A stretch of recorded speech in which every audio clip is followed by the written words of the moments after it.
Hey guys, this is Haley from OneOnRabbits.com, and in today's video, I'm going to be showing you how to force feed a rabbit. Now, before I get started, I do want to put a disclaimer out there. Please do not use this video as a supplement to veterinary care. Rabbits who are not eating or who are sick need to be seen by an exotic veterinarian because there are those rare situations where force feeding can actually make a rabbit worse, so you need to take them to an experienced exotic vet and get a treatment plan from them. In this video, I'll just be showing how I force feed my rabbits. Recently, Lulu went through a little scare where we started force feeding her. Turns out she was just in a little bit of pain and didn't feel like eating for one day. And then I'll be showing Ebony, who has recently been going through GI stasis. So the first thing I do is I set up my area where I'm going to be force feeding my rabbits. Personally, I use a towel on a countertop. I find this the easiest place to force feed a rabbit as it's the perfect height. The next thing I use are 60 ml syringes. I do want to mention that if you are new to force feeding a bunny, or if your bunny is very hard to force feed, it might be a good idea to use 1 ml syringes as they are smaller and it's easier to not push too much critical care into the rabbit's mouth at one time, which can cause them to just spit it out all over. If your rabbit is in GI stasis, your vet most likely has given you a treatment plan with different medications, different feeding schedules. I like to go ahead and write that all down on a Google Docs and then just print it out so that I have a reminder throughout the day on when I have to feed certain things, when I have to give certain meds. The next thing you're gonna need is critical care, of course. I personally use Oxbow Critical Care.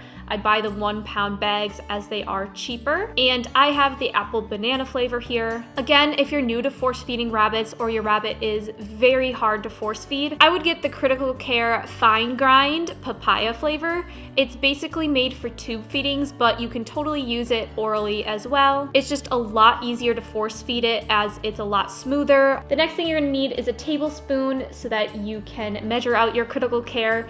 And then you're gonna go ahead and mix your critical care around. But I do this the first time I am feeding my rabbits. If the critical care has been sitting in my freezer for a long time, or I have just bought it, I like to shake it around just so that everything's all mixed up. Now your vet is gonna have a recommended dosage for your rabbit based on their weight. So for Lulu, I had to give her 80 mLs of critical care. So because of that, I went ahead and did 2 tablespoons of critical care. But if your rabbit is smaller, like for example with Ebony, I only do 1 tablespoon of critical care for her because she only needed 30 mLs. Then you're gonna go ahead and get some water. I use filtered water with my bunnies, and I just put it in a microwavable cup and put it in the microwave because you're supposed to use warm water when you mix critical care. So I only put it in for about 40 seconds in my microwave, and that seems to be warm enough where it's not too hot, but it's not cold. Then you're gonna go ahead and add the water to the critical care. The measurement depends on the critical care you have, so the directions will be on the back of the bag. For this specific critical care, for every 1 tablespoon of critical care, you add 2 tablespoons of water. However, I found that it is way too thick to pull it up with a syringe with just 2 tablespoons of water. So I actually went ahead and put 3 tablespoons of water in per every tablespoon. That just worked better for me. And when rabbits are going through GI stasis, fluid is very important to help their gut to keep moving. So my vet actually recommended to water it down a little bit more so that they have the extra fluid. Then you're gonna go ahead and take a spoon and just mix up the mixture. As you're mixing it, it will become thicker. If it becomes too thick for the syringe to lift it up, you can always add a little bit more water. Once you've mixed your critical care, you can go ahead and grab your syringe and start filling it up. This part can be a little bit tricky as sometimes air will get into the syringe. So what I like to do is after I've filled the syringe is kind of just tap it on the counter, and it helps all the critical care sink to the bottom and the air come to the top. And then you just push the air out of the syringe before you start feeding, and that seems to be a really helpful trick to get rid of all those little air bubbles. Once that is done, you can go ahead and grab your rabbit. If your rabbit is very sick and lethargic from GI stasis, this process is going to be a lot easier as a lot of the times they're more willing to accept it. But if your rabbit isn't that sick or is kind of on their way to recovery, they might tend to fight back a little bit when you're trying to force feed them. So this first example, I have Lulu, and even though she wasn't that sick, she is very good at taking critical care. I don't know if she likes the taste of it or if she's just good at doing it, but she didn't used to be when she was younger. I think it's just as she aged, she's more willing to accept it. So as you can see, I like to position them so my right hand is able to force feed them, And as you can see with Lulu, she's basically just eating it right out of the syringe. I'm not really forcing her too much. At least in the beginning. So don't worry if your rabbit doesn't take it this easily. This is pretty rare for a rabbit to be this willing to take critical care. But as you can see here, I am putting my hand on her head just a little bit, just to try to get her to eat more, as she doesn't really want it, but she is pretty good at taking it. Don't forget to give your rabbit breaks. This amount of critical care all at once is a lot of food for them. So if you're just constantly shoving it in their mouth, they have no time to swallow it, which is why they're going to be spitting it out all over. So you want to make sure when you're pushing that syringe that you're barely squeezing anything into their mouth.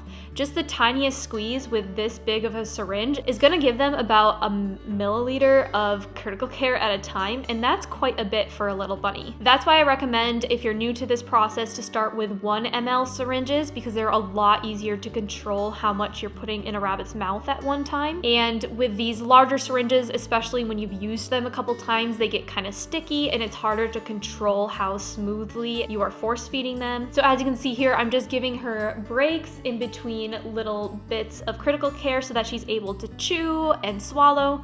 Not that they're really chewing anything, but it kind of looks like they're chewing, so that's why I said that. So depending on how much critical care you have to give your bunny, this process may take quite a while, especially if your bunny isn't very willing to take it. So don't try to rush it, as this is just gonna cause the critical care to go all over the counter instead of in your rabbit's mouth. But as you can see, even with Lulu, even though she takes it really well, little dribbles do fall out of her mouth and onto the towel. So I do like to take paper towel and wipe those off of the towel, just because if she is to step in it, it just makes a big mess and she tracks it all around. It gets crusty on her paws, especially if your rabbit's in stasis. They aren't going to be grooming themselves like they normally would, and their fur is just going to get all crusty and weird. So I just like to keep the area all nice and clean by just using little paper towels to clean up the little drippage, I don't know. I also like to wipe off their mouth every once in a while, because little drops of critical care do get around their mouth when you're force feeding them. But I will say, over the years with practice, I've gotten a lot better at this. The first time one of my rabbits went into GI stasis, I think I probably lost like 10 mLs just all over the counter, because I was so bad at like forcing it into their mouth, and my rabbits were really squirmy and I just hadn't figured it all out yet. So if this is your first time, don't worry, like it's gonna be hard to do at first, but once you get the hang of it, it isn't really that difficult. And throughout this video, you can see some frustrating behaviors from Lulu. She doesn't really enjoy this process, and most rabbits won't. So you can see her digging at the towel, and I just allow her to express those frustrated behaviors. I don't try to stop her or force her to keep eating at that time. I just kind of let her do it and then start the process afterwards. This definitely isn't a pleasant experience for your rabbit, but it's something that needs to be done for their health and for their safety, especially when a rabbit is sick, because when they stop eating, it is literally life or death. Rabbits can die within 12 to 24 hours of not eating, because their digestive system requires them to constantly have food moving through them. So now I'm gonna go ahead and show how I force feed Ebony, because she is a little bit more difficult than Lulu to feed.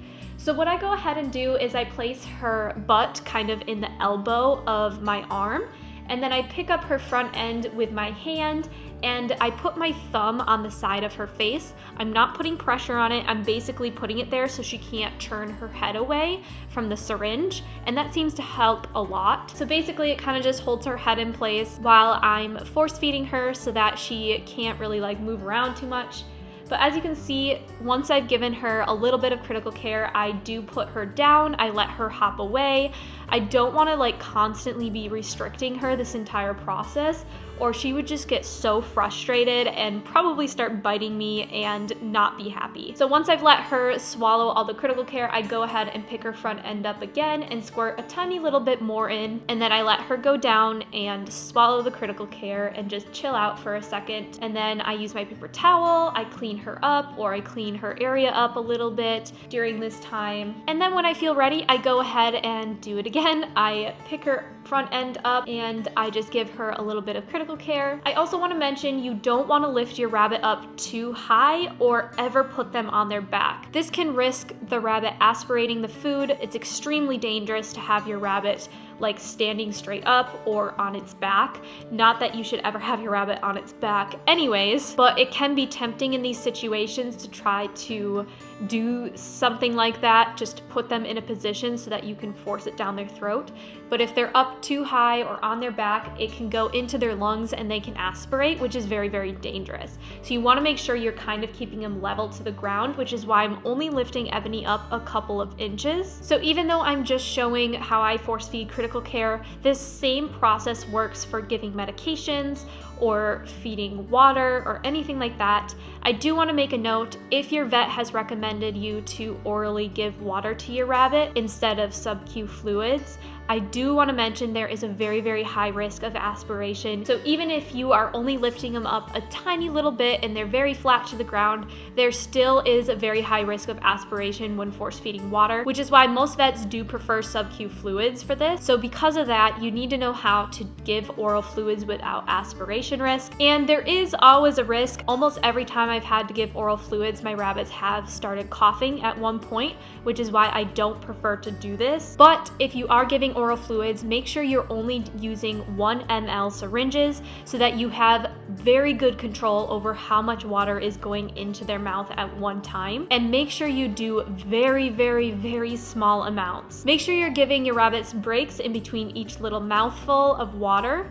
This will also help them not to choke or to have to cough or anything like that. So I do still do oral fluids on occasion, but I much prefer sub-Q. So definitely ask your vet if you can learn how to do sub-Q fluids if your rabbit is in GI stasis. Once I have finished giving critical care, I just go ahead and clean up. I just rinse everything out in the sink really well and then put it in the dish drainer. So that's basically it for this video on how I force feed rabbits. I hope you guys found this useful. Again, this does not supplement veterinary treatment. This is just for those of you who have gone to the vet and your vet has recommended you force feed your rabbit and you're having issues or you're not sure how to do it exactly because vets aren't always the best at showing things like this in detail. A lot of the times they're just like, oh, stick it in the side of their mouth where they don't have teeth.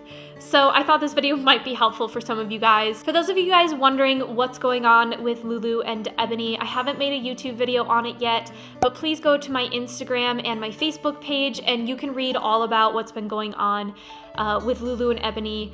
Just a side note, they are all fine and stable as of now. Ebony is still kind of in stasis, but she is on her way to recovery. But that's basically it for today's video. I hope you guys enjoyed and learned something new, and I will see you guys very soon on a new video. Bye!